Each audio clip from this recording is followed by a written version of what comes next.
What's up, guys? So today is a little bit more of a serious video. This is kind of a topic which I feel people have been wondering about, maybe why I even created this channel, and there's quite a few reasons, and this is something I've been wanting to do for quite a long time, maybe a few years. It's a blend of reasons. Have I had the finances to do it? Not at the time. I do now. Is it a side business? Yeah. Do I find this to be fun? Most times, yeah. Starting a YouTube channel was definitely not what I thought it was gonna be. I'll tell you right up front, a lot of people think that this is more of a way to showboat a lifestyle which you think that a lot of people can't obtain, a way to flaunt and show off what you have and what they don't.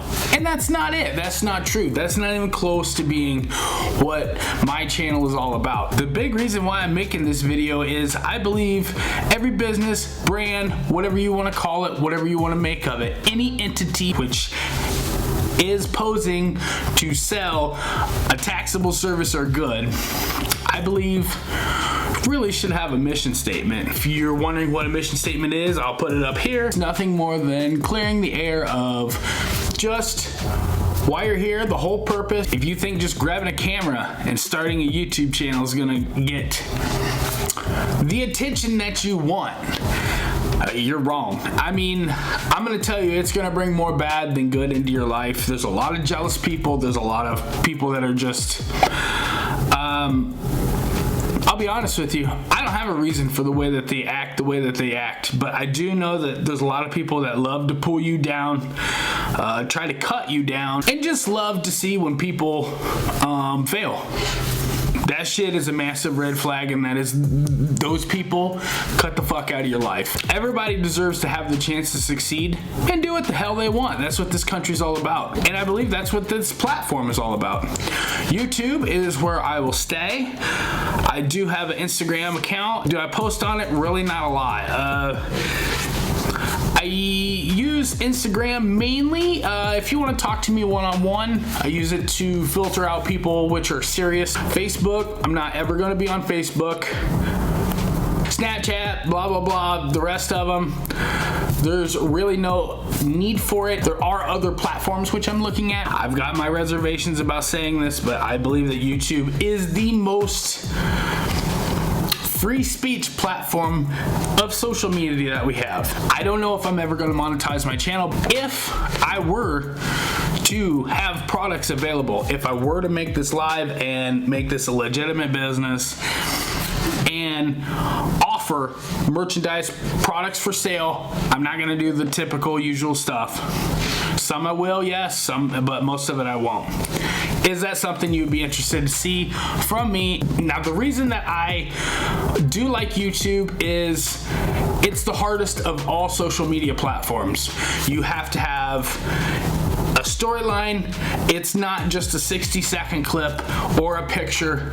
It can be, but it is a full production line. It's the hardest of them all. It's where I believe the content really shines, and I believe it's where the creativity really shines as well. There's one special person that I like to keep in contact with. For those of you who know, it's great. For the rest of it, that might actually come up at a later date. I don't know, whatever.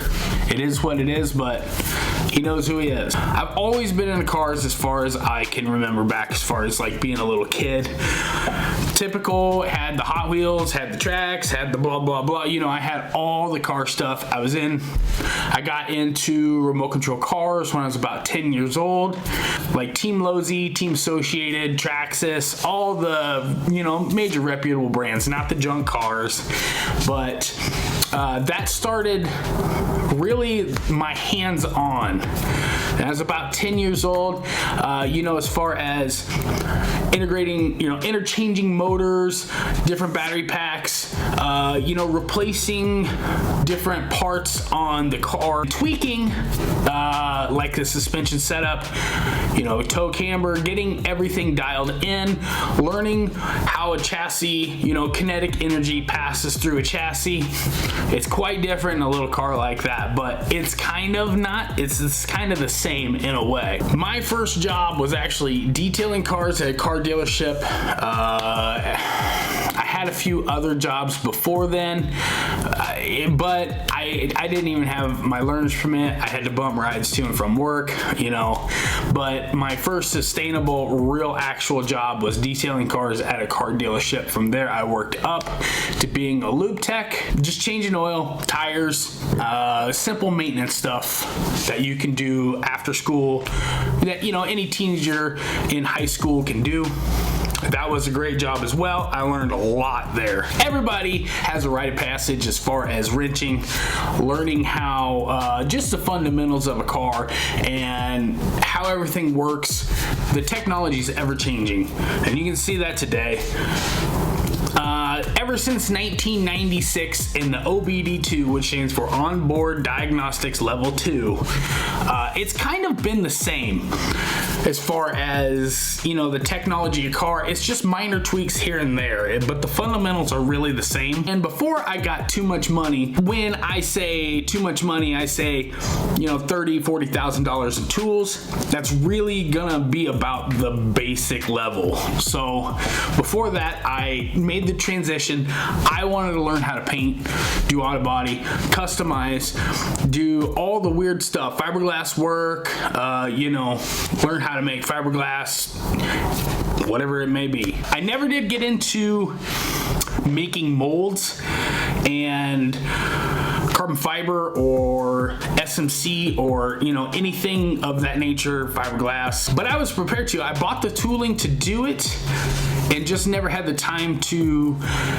you know, actually mess around with it and learn. I did, however, get heavily into airbrushing. Really took off. I had a small LLC, which I sustained for a few years. I had the opportunity to go make money, more money actually, going back to a W-2 income after I'd really gotten burnt out, just dealing with time restraints and, you know, just having due dates on everything and just taking on a lot of stuff that I really didn't want to do. I got burnt out really quick.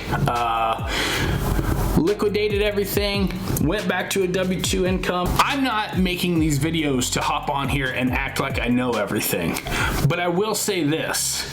I've moved on from those stages of my life, and the one thing that you can do as far as creating a channel is add value to people's life, or, you know, create something entertaining for them to watch. So why not try to do both? And pretty much all that information I spent tens of thousands of dollars learning, I'm done with. So I can pass that along to whoever wants to use it, whoever wants to pick up the ball and use it. You can have it for free. If you have any questions, I always leave a link. And as a matter of fact, I'm always gonna leave a link to this video as well.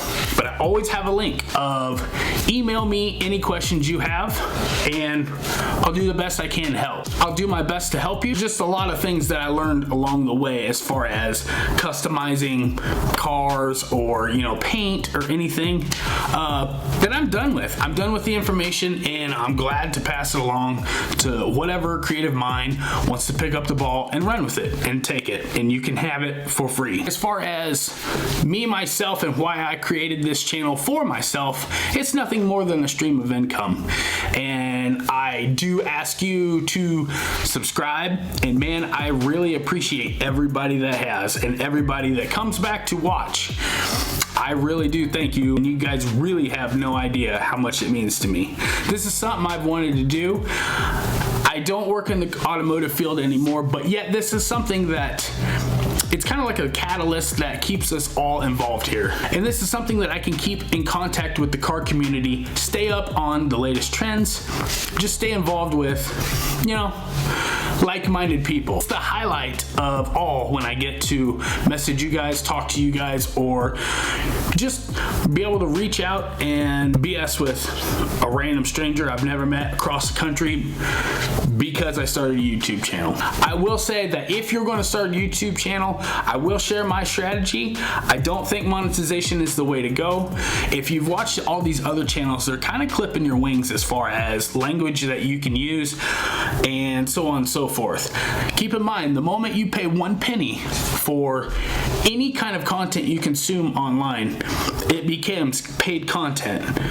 If it is for free, social media, that's what they claim it, social media. I believe in expressing myself fully and accurately, and if I gotta cuss, or if I gotta use bad words, or if I have to warn people that there is explicit language on this channel, then that's what it is. I agree with one of my favorite musical artists, and I'll let him explain it to you exactly how I kind of agree with him on it. You're a pretty well-spoken guy, yet in your records you use a lot of F-word, a lot of swearing, and this and that. Again, is it necessary to get your message across to use that kind of language? Is it, you use the sexual imagery, you use the shocking physical appearance, you've done some bizarre things on stage, and you use profanity. All of that necessary? Sometimes. I think sometimes when you're making a point, I don't think that my lyrics are overlaced with profanity, because I myself don't speak using a lot of profanity in normal conversation. But I think when you're making something aggressive and you need to get a point across, if you're angry, sometimes profanity is necessary. It's better to use a curse word than to hurt somebody else, I find. Sums it up, don't it? So it's one of those things where I believe that if language is going to stifle down, dilute, or strangle the quality of the content, you know what, the ad revenue money, fuck it. I probably will be relying solely on sponsors and merchandise I have for sale. So at the end of the day, I've kind of seen the writing on the wall that I don't think that the mainstream media or the bigger channels of mainstream content is the way to go. I honestly see that this, be it YouTube or some other platform, being the future of consumable content. This channel, my brand, The Drive Inside, is all about finding what motivates you. Is it a particular car style? Is it a car brand? Is it, I mean, it could be anything. There's all different kinds of car people. There's car people that do nothing but detail. There's car people that do nothing but upholster automotive interiors. There's car people that do nothing but collect. They just buy them and set them aside. And I have an appreciation for every art, every aspect, because collectively, it's the catalyst which holds us all together and brings the community together. And I think it's awesome that somebody can appreciate something, like something, be so passionate about a brand or something specific about a car, but yet be able to share that same passion or have an understanding for somebody else's passion and sit around and talk about it. Believe it or not, cars really do bring a lot of people together. And at the end of it all, that's why I never named my channel after any one brand, anyone, anything. It's all about what motivates you. Anybody and everybody which has a passion for any kind of car, you're welcome here. I really appreciate it if you subscribe. I really appreciate it if you share any kind of content which you like, that you find here. Browse the channel. I hope you guys are having an amazing day. Take care. Anything I can help you out with, drop it below. Have a good day, guys. We'll see ya.